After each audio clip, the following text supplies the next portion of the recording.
Oh, so many great memories, huh? It isn't so. I can't quite believe We've it. been talking about the timeline as well. It's blowing our minds a little bit.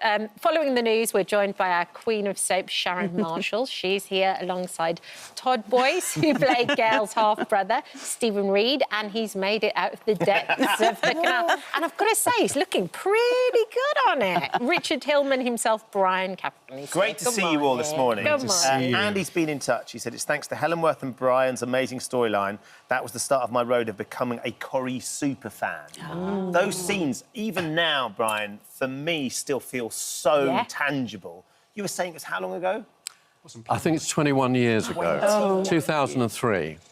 And it still resonates. We all still remember it so vividly. When that relationship between the two characters started, do you have a sense that this was going to be something we'd still be talking about 20-odd years No later? idea, no. I think I was going to get sacked in the first 6 months. And then they changed the producer and the executive producer because I think EastEnders was doing so well, so they decided to aim something at, to try and win the awards, because they were a bit sniffy about the awards, at the Soap Awards, and I think they decided to... and also, I think the ratings were in the doldrums with Coronation Street, with EastEnders doing so well, so they suddenly went back to long-term storylines, like an old-fashioned Corrie. Also, the thing about the Hillman storyline, there was a bit of dark comedy around it as well, which was rather nice. You know, it was a wonderful part to play, and it suddenly developed. They homed in on our relationship, and it worked. We had a wonderful writer too called John Fay, who really and won a BAFTA. That was the first. I think it's the first BAFTA that Corrie won, was that storyline. And what about working with Helen, though? Because, of course, she's been such an integral part of Coronation Street for so many years, but then to be opposite her, you've experienced firsthand what it's like working with her. Well, I first knew Helen when she was about 19, I think. I was at a rap party for Within These Walls at London Weekend Television. Wow. And then I went into Coronation Street, playing a young social worker in the 80s, in and out. I was the fostering social worker, and I brought in Sally Ann Matthews. Yes. And Sharon Gaskell, who the girl who played Sharon Gaskell. Tracy Bennett. We kind of knew each other reasonably well. So when I never thought I'd ever be coming back as a serial killer. So I came back, and because we knew each other, I think that really helped. And I think everybody thought I might be a dodgy character, so we worked very hard on making that a genuinely warm, loving relationship. And so in his mad head, he was doing everything for his family, which he so desperately wanted, which gave a great springboard for the dark side and gave him, you know, it was like a good three-dimensional character, I think. You know. Yeah, amazing. Sharon, we were just talking about it. 1974. Well, she's only 40, isn't she, Gail? That's exactly how in my yeah, well, it's maybe 42. Yeah, something around there. Is it? Oh, this is feeling a bit. Oh, I can't help thinking. Did you know? The telling of that. No, and I'm still devastated. We're all talking about her as if she's retiring. We don't know what's happening. I mean, those discussions will be going on now. When you're in the storyline room and an iconic character's going, you do have those discussions where you go, is there a way of leaving the door open so they can pop back in like Norris and stuff? She can't die. Well, this is it, because I'm thinking, you're warning us now. This is a Gail warning we're all getting. They're starting filming a storyline. Now, I've been told it's not explosive, like some of the papers have said. Emotional is the word I'm being told about the storyline. Involving the whole of the Platt family. I hope she doesn't need a kidney off David. But something is happening that's going to go on until Christmas. So it's going to be a big Christmas Day Corrie drama. She is the walking wounded. She doesn't get any look in life. Is this looking a bit dangerous? But you can't kill... No, you can't. Even you didn't murder at Christmas, did you? I couldn't spend any...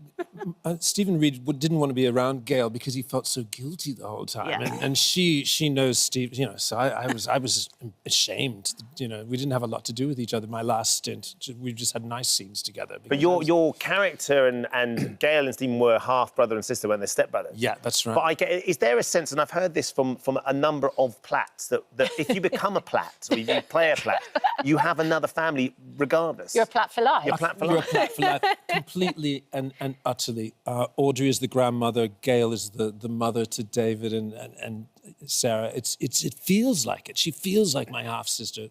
Audrey feels like my mother. I mean, it's that dynamic.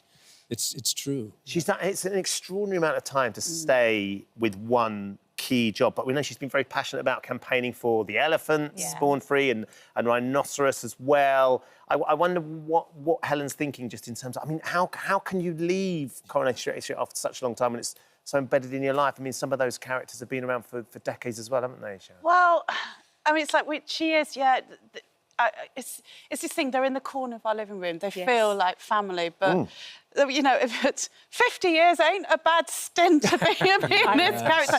And she is iconic. I mean, my favourite scene was just her looking through the curtains, delivering that soliloquy after Aidan's death. And she can make opening a jar of olives look iconic. So I think there'll be more roles to come. I want to see her being something else other than Gail. Yeah, that'd be But I do want Gail still. Could she go in the jungle? I mean, you know, oh my God. she likes her elephants. Oh my God. She wouldn't do well there.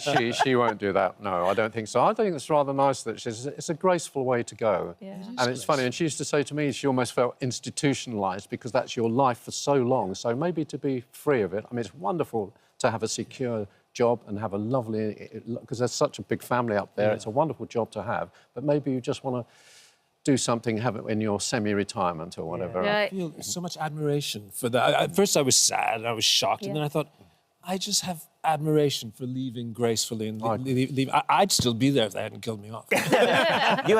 Someone gave you the nod, though. You've known this for a couple of months, haven't you, Todd? How did Someone whispered in my ear. I've remained friends with someone who's upstairs, and they said, "Do you want a bit of gossip?" I said, "Yeah, okay." And I wish I hadn't had the secret. I didn't want to tell anyone because most of my friends watch the show and I didn't want to spoil it for them. So I've had this terrible secret that I've been harbouring. Do you know how she goes? No. Oh. I do, actually. Or is he lying? Let's twist his arm. What do you think, though, about... Because when you did that scene, I understand Helen couldn't actually swim when you crashed the car into the water. Is that right? Yeah, no, she couldn't swim, no. I mean, the thing, I think it was the first time in a soap that we'd shot underwater, which was an incredible thing. We used 5 cars for the whole stunt. And the final bit underwater were 2 cars at different heights underwater in a tank in Fleetwood, where they train pilots who go down in the sea to survive. So you each have a diver who looks after you. And it's the strangest thing because you tie yourself in with a seatbelt underwater so you don't float up, and you have weights on you and things like that, and you have a breathing apparatus and your eyes are closed and you breathe.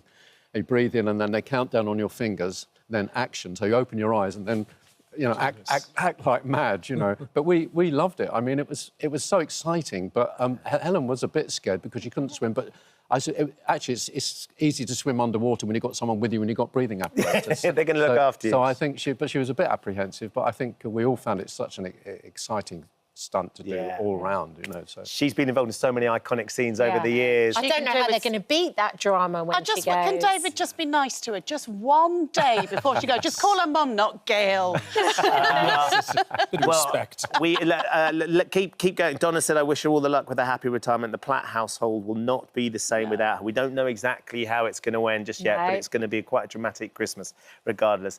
Brian, Todd, lovely to see you. Thank you for coming in and sharing some memories. Sharon, weren't you supposed to be somewhere else? A different soap I'm supposed to be in EastEnders, but they said, look, it's fine. It's Gail Platt. It's fine. Go. Even they understood. Amazing. Well, look, lovely to see you all. Thank you very much.